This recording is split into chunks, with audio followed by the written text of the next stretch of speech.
Mais um dia de alta de dólar, mais um dia de queda na bolsa, uma queda de mais de 1,5%. Eu vou explicar aqui para vocês o porquê que isso acontece. Pode cair muito mais a bolsa e subir muito mais o dólar caso essa ideia cretina vá adiante, pelo menos da forma como eles estão fazendo. Eu vou explicar para vocês, inclusive, porque empresas diferentes têm comportamentos diferentes hoje, inclusive algumas estão caindo, não deveria cair. Vocês vão entender rapidinho, mas primeiro vamos voltar um passo atrás, vamos ver, né, o que está sendo conversado ali. Como vocês sabem, existia uma grande expectativa do mercado em relação ao corte de gastos que o Haddad iria anunciar nessa semana. Eu levantei aqui tudo que tem nesse corte de gastos, vou analisar aqui cada ponto com vocês, tem coisas interessantes, outras nem tanto. Isso aqui traria um grande alívio nas contas, não era o suficiente, eu já disse inúmeras vezes, mas já é alguma coisa, a bolsa teria uma tendência de disparar aqui, disparar não digo, né, mas dar uma subida aqui por conta desse corte. Só que aí ele vai junto com o corte, coloca uma gambiarra aqui que estraga todo e qualquer ganho desse corte. Na verdade, pior, né? Era melhor não existir esse corte de gastos com mais gastos do que existir dessa forma como eles estão fazendo, tá?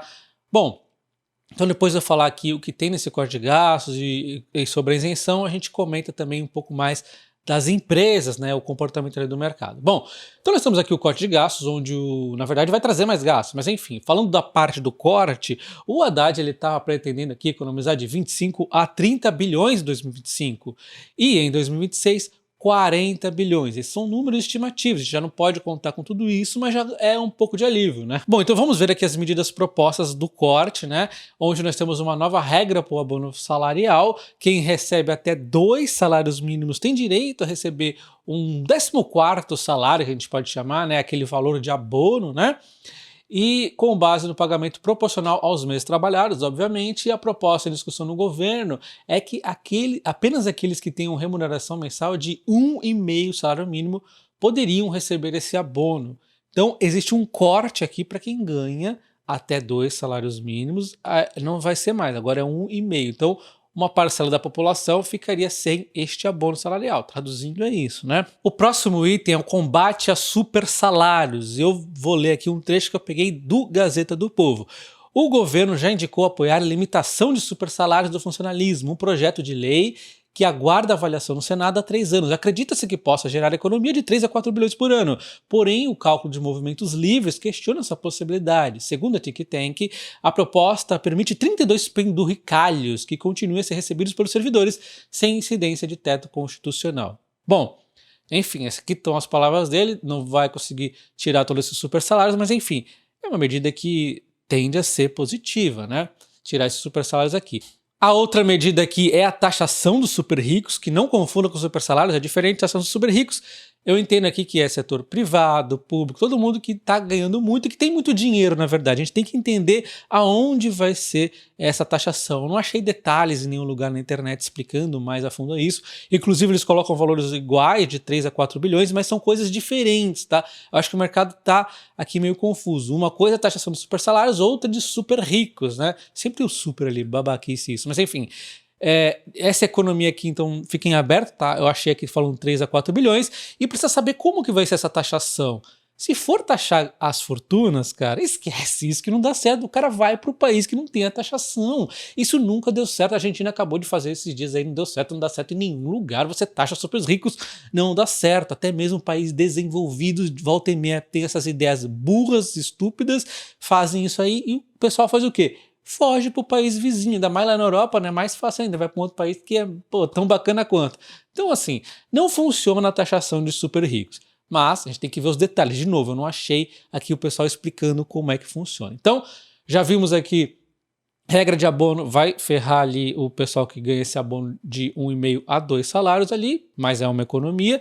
Taxação de super salários aqui é uma economia. Taxação de super rico, você pode falar que a economia é no primeiro ano. No segundo ano já acabou essa economia, na verdade vai virar em algum momento um prejuízo, porque o pessoal vai tirando dinheiro, tirando. Próximo item, piso da educação. Eles querem mudar o piso da educação e eu sou contra, né? Precisa ver exatamente o que eles querem fazer, eles estão querendo fazer uma jogadinha ali, mas eu não concordo. Porque educação é o futuro do país, tem que inclusive melhorar essa qualidade, tem que trazer eficiência para esse ensino público, é muito gasto realmente e é ineficiência pura aqui, né? Mas enfim, Mudar aqui é complicado. Eu sempre digo para vocês, inclusive, que eu sou contra bolsas, família, bolsa isso, bolsa aquilo, de ad eterno. Tem que existir, no primeiro momento tem, mas depois se transformando o quê? Numa bolsa educação, para o cara estudar, um profissionalismo também pode ser, uma coisa mais prática, mas alguma coisa que vá aprimorar o cidadão. Você vai tirar aqui da educação? Não concordo.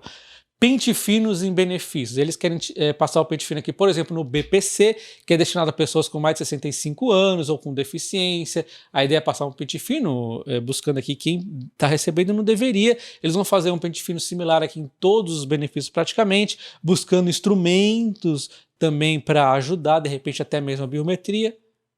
Bom, a gente tem que ver os detalhes como é que vai ser, mas de modo geral é legal, óbvio. Tem gente recebendo benefícios, não deveria? Positivo, né? Mas não tem uma estimativa aqui no momento de como seria, quanto que seria, né? E aí nós vamos para os cortes de gastos com militares, onde eles estão mudando aqui a idade mínima para 55 anos para o militar possa passar para a reserva remunerada, extinção da morte fictícia, onde os familiares receberiam uma pensão de um militar expulso por crime ou infração grave. O governo está também considerando a limitação ou proibição de reversão de pensões. Com isso, o beneficiário de primeira ordem, ali, a viúva ou o filho, né, deixaria de receber a pensão, que deixasse de receber a pensão, não poderia transferi-lo para um beneficiário de segunda ordem. Então, quem vai receber é o viúva e o filho, não pode passar posteriormente para a segunda ordem. Então, corte de gastos militares eu acho bacana. Então, óbvio, eu concordo com esse tipo de corte. Funcionários públicos têm que realmente ir enxugando tudo que tem aqui, ganhos indevidos, né, ou exagerados, alguma coisa do tipo. Isso deveria ser feito com todos, né, aqui que é uma questão do Lula e contra os militares por conta de uma rixa com o Bolsonaro, né, mas assim, concordo, mas também concordo que deveria ter feito em outras frentes, como por exemplo, o impossível, né, que seria os políticos, né? Olha quanto político tem ganhos aí gigantescos, e ainda mais o jurídico lá, quando os caras se aposentam, tem aquele salário, meu, dá até tristeza, né? É um rio de dinheiro que vai embora no Brasil, né? Mas enfim. Bom, de modo geral, o corte seria bacana até, tem itens bacanas, outros que eu não gosto tanto, como a questão do piso da educação, taxação de ricos eu não gosto de forma alguma, a gente teria que ver o detalhe ali, mas não é muito bacana, mas de modo geral é legal. É um pacote que traria um alívio para o mercado, tá? Então, por que eu estou achando ruim? Por que vai trazer mais gastos? Porque ele inventou aqui o negócio da isenção do imposto até 5 mil para compensar o povão que não vai gostar. Você imagina o povo ali falando, caramba, agora não tenho mais o abono salarial, não sei o que, eu ganho um salário e meio ali. Então, ele vai lá e traz essa isenção de 5 mil reais, o que seria bem ruim. Então é óbvio que você olha essa tabela aqui de imposto de renda, ela é ridícula, né? Como é que você pode cobrar 27,5% de cada real que o cara ganha acima de 4.600 e pouco? É muito imposto, né? É ridículo, né? Ainda mais que você paga imposto em tudo que você compra. Tem que ter uma reforma no Brasil que possa realmente taxar menos a produção e mais os recebimentos. Eu concordo, só que isso aqui tem que ser feito com calma, né? Tem que passar a reforma tributária e tudo mais, né? Só que além disso, antes da gente complicar muito o assunto, você poderia sim dar uma reorganizada nessa tabela, desde que você estivesse fazendo um corte numa situação de equilíbrio. E nós não temos uma situação de equilíbrio, nós temos uma situação de prejuízo, de rombo. Você está tirando... Ele esqueceu porque ele está fazendo esse corte de gastos, que é um corte para tirar um rombo, e do nada ele tira o rombo e coloca um outro gasto ainda maior. Não vai resolver, não é assim que funciona. E quem vai pagar é exatamente o mais pobre. Você vai tirar... Todos esses caras aqui vão pagar, tá? Por que acontece?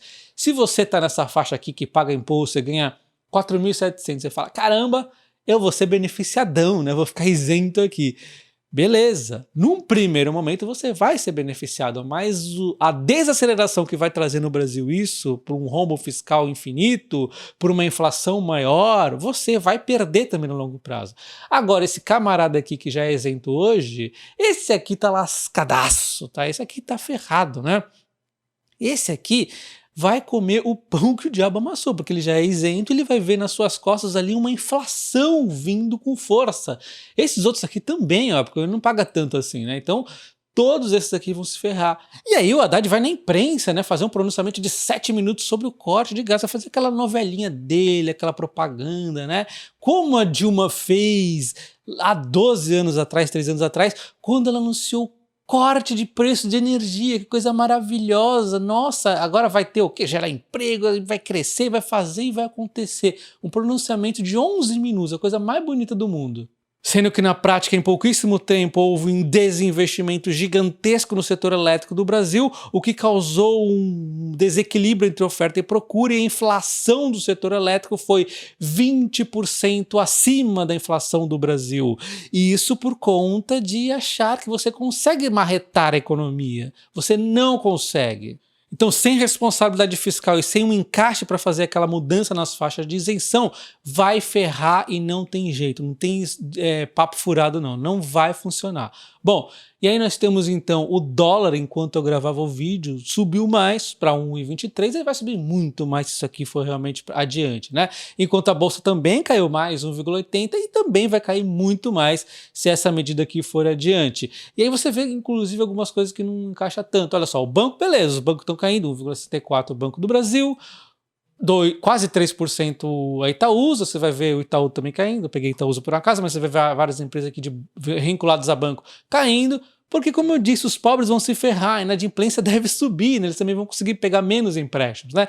Então, os bancos varejistas aqui, ó, vão ser os que mais vão tomar ali, né? E aí, quando a gente olha a Vale, embora todas as empresas brasileiras tenham alguma exposição ao Brasil, nem que seja dívida, tem empresas que tem menos e mais. A Vale está muito mais para o exterior ali, ela vende para fora, né? Então, pô, o dólar está ganhando aqui, para ela é bacana, né? O dólar vai se valorizar, para ela é bom.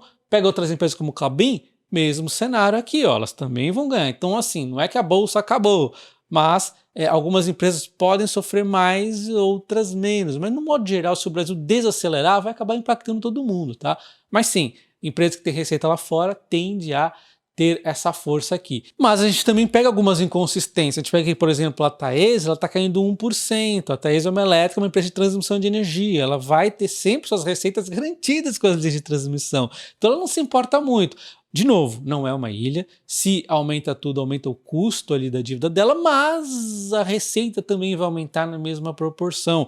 E o outro ponto é que pode acabar no longo do tempo ali impactando novos leilões de transmissão. O Brasil pode ficar tão ruim que de repente não consegue colocar tantas linhas como colocaria normalmente, mas enfim. De modo geral, ela está bem protegida. Estou falando de cenários mais caóticos ali para realmente impactar ela. De modo geral, receitas corrigidas pelo IPCA. Pega a Transição Paulista, caindo 2%, não tem nexo. A empresa também é reajustada pelo IPCA. No caso, desculpa, a Taesa é IPCA e IGPM, né? Transição Paulista somente IPCA. Aí você pega outras elétricas, não é tão simples, uma dinâmica que pode ter um descasamento em alguns momentos, porque o mercado muitas vezes vai ditar ali os reajustes das geradoras, né? Vai acabar sendo o mercado, e aí às vezes tem esse descasamento. Mas de modo geral eles também vão conseguir repassar essa inflação, né? Então, de modo geral, o setor elétrico, por exemplo, tem essa resistência aqui. As distribuidoras também têm o reajuste ali pelo IPCA, né? Então, as empresas de energia, em primeiro lugar, as mais tranquilas em relação a isso são as transmissoras, seguido ali das distribuidoras e, por último, as geradoras. Mas todas elas têm uma certa tranquilidade aqui em relação a esse tipo de problema. Mas, óbvio, aquelas que têm dívida muito mais forte, elas vão ter algum impacto. A gente vê ali a Auren, né?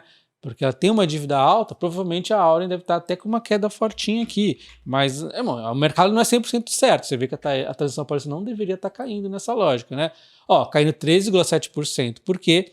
Ela tem uma dívida que vai pesar nela e, como eu disse, a receita vai voltar? Vai, mas é uma dinâmica que depende ali, né? Então, assim, na minha visão, as elétricas estão com quedas exageradas, enquanto os bancos, assim, a gente entende que realmente eles vão sofrer, e várias empresas do Brasil como um todo vão sofrer sim, porque essa medida, com esse contraponto, é horrível. Isso se isso realmente for adiante. Bom, eu não acho que essa medida vá passar, mas caso passe, sim, deve impactar as ações, mas nem por isso eu vou ficar aqui pensando em vender, nada disso. Eu vou seguir minha naturalidade, sempre buscando equilíbrio, buscando ações baratas, mas não deixando de sair do radar aquelas empresas que têm situações de proteção com relação ao caos no Brasil, como eu acabei de citar algumas aqui, as transmissoras, tem... não gosto da China, beleza, você não precisa pegar a Vale, mas procure outras aqui que tenham uma exposição a receitas no exterior, ou quem sabe o próprio exterior. Você pode ir de Bitcoin, que não é obrigatório também, de repente você não gosta de Bitcoin, pô, tem ações do exterior, ETF no exterior, por exemplo, o SHD, e tudo isso você pode investir na Coinfury, seja ações do Brasil, seja ações do exterior, ou Bitcoin e outras criptomoedas, e se cadastre na Coinfury utilizando o meu código de convite, Top Ações, Top Acoins, na verdade, sem acento, e você concorre a até R$ 1.250 em ações do Banco do Brasil. Bom, então é isso. Quando parece que o governo vai fazer uma coisa boa, ele vai lá e ferra de novo, né? E eu sei que vai ter a comunistada que não consegue entender o mínimo de economia, que vai falar, não, você é contra a atualização da tabela de imposto, mas é muito burro, né, cara? Por que você consegue entender que dar R$ 1 milhão na mão de todo brasileiro é errado e um reajuste que vem dinheiro do nada e dane-se o rombo fiscal é bom? É a mesma coisa. Então por que não dá R$ 1 milhão de reais ali na mão de todo brasileiro? Assim todo mundo fica milionário.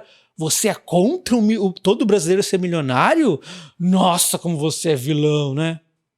Um abraço, até o próximo vídeo. Valeu!